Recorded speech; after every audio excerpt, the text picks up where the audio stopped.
Halo, jumpa lagi bersama saya dalam studi Al-Quran. Kali ini kita akan membahas surah An-Nisa ayat 102.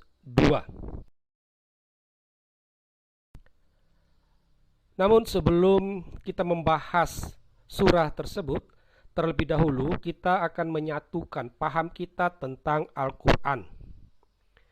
Dikatakan bahwa Al-Quran itu merupakan wahyu yang langsung dari Allah, langsung dari surga. Ini mau mengatakan bahwa apa yang tertulis dalam Al-Quran itu merupakan kata-kata Allah, bukan tidak ada unsur manusianya. Itu semuanya kata-kata Allah. Nah, Al-Quran juga dilihat sebagai kitab kebenaran. Ya, dasarnya adalah sumber dari Al-Quran itu adalah Allah, yang salah satu esensinya itu adalah maha benar. Oleh karena itulah Al-Quran tidak bisa salah, tidak bisa keliru, ya, karena dia merupakan wahyu Allah. Nah, selain itu juga Al-Quran dilihat sebagai kitab yang jelas. Kata jelas di sini sering dimaknai dengan terang benderang. Allah sudah memudahkan wahyunya kepada umat sehingga tidak perlu banyak tafsir-tafsir lagi. Terakhir, Al-Quran adalah pedoman bagi umat manusia, bagi umat Islam. Jadi di dalam Al-Quran itu ada banyak aturan-aturan. Karena ia berasal dari Allah, maka itu sudah menjadi kewajiban untuk dilaksanakan. Nah, sekarang kita akan melihat surah An-Nisa ayat 102 tersebut, ya. Cukup panjang wahyu Allah ini. Bunyinya seperti ini. Dan apabila engkau berada di tengah-tengah mereka, lalu engkau hendak melaksanakan sholat bersama-sama mereka, maka hendaklah segolongan dari mereka berdiri bersertamu dan menyandang senjata mereka. Kemudian apabila mereka sujud, maka hendaklah mereka pindah dari belakangmu. Dan hendaklah datang golongan yang lain yang belum sholat, lalu mereka sholat denganmu. Hendaklah mereka siap siaga dan menyandang senjata mereka. Orang-orang kafir ingin agar kamu lengah terhadap senjatamu dan harta bendamu, bla bla bla bla bla seterusnya. Ini merupakan kata-kata Allah sendiri, kecuali yang ada dalam tanda kurung, ya. Nah, jadi yang dalam tanda kurung itu bisa dikatakan tambahan kemudian yang berasal dari manusia, bukan asli dari Allah. Nah, dari wahyu Allah tadi, kita dapat menemukan latar belakang dari surah An-Nisa tersebut, ya. Nampak jelas bahwa situasinya itu adalah situasi perang. Dan biasanya kalau perang pasti ada musuhnya. Menjadi pertanyaan, siapa musuhnya? Ya. Dari wahyu Allah tersebut, kita dapat menemukan bahwa musuh yang dimaksud itu adalah orang kafir. Menjadi pertanyaan lanjut, siapa yang dimaksud orang kafir ini?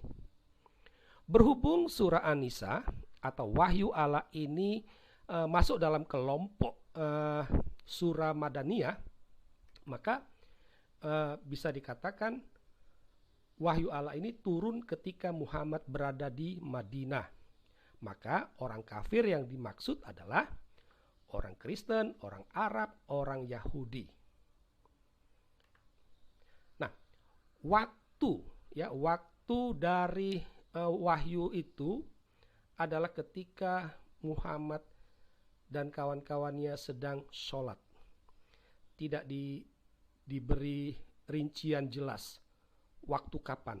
Apakah Isya, Asyar, Lohor, Maghrib, tidak jelas. Yang pasti waktu sholat. Jadi situasinya adalah perang dan waktu sholat. Sorry. Nah, dari sinilah lahir aturan yang kemudian menjadi pedoman. Apa saja aturan atau pedoman tersebut? Yang pertama, sholat dengan menyandang senjata. Ya. Jadi orang Islam boleh sholat sambil menyandang senjatanya. Selain itu juga sholat bergantian. Ada sebagian yang sholat, sebagian itu berjaga. Dan ketika yang sudah sholat sudah sujud satu rakaat, mereka maka gantian. Begitu. Yang berikut, sholat dengan sikap waspada. Ya. Nah, dari aturan inilah kemudian dikenal dengan istilah sholat khauf. Dan ini merupakan kehendak Allah. Nah, berikut kita akan melihat makna dan pesan dari wahyu Allah ini. Tak bisa dipungkiri lagi bahwa surah An-Nisa ayat 102 ini merupakan wahyu perang.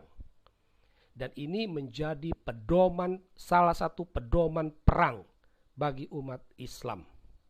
Ya. Itu. Jadi pedomannya apa? Pedoman pada waktu perang dan pada waktu sholat. Apa bentuk pedomannya? Ya. Saat perang, sholat harus tetap dijalankan, tidak boleh diabaikan. Ini pedoman.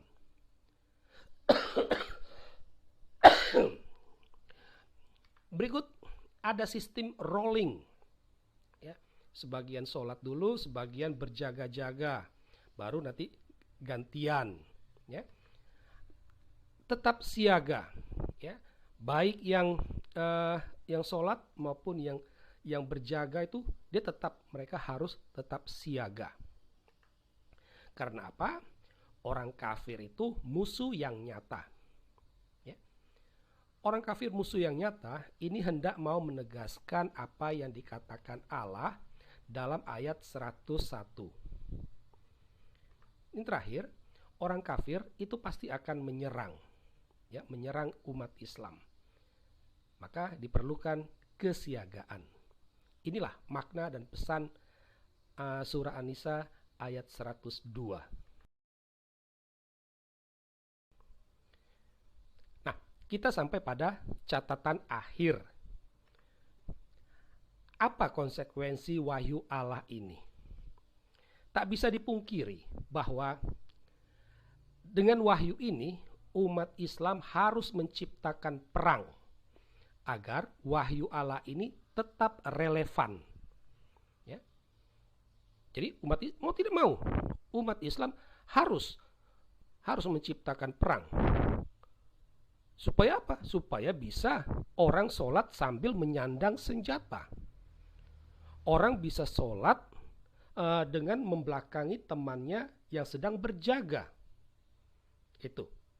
Harus ada perang.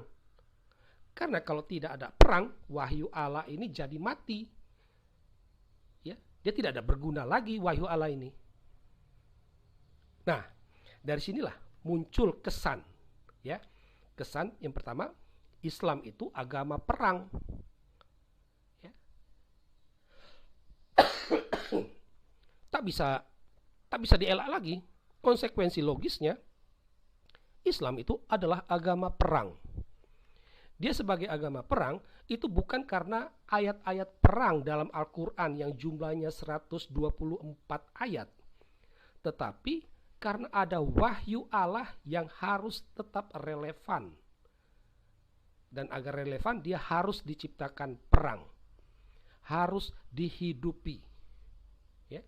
Karena kalau tidak dihidupi, ya surah An-Nisa tadi itu dia hanya sekedar memenuhi Al-Quran saja. Ya. Itu.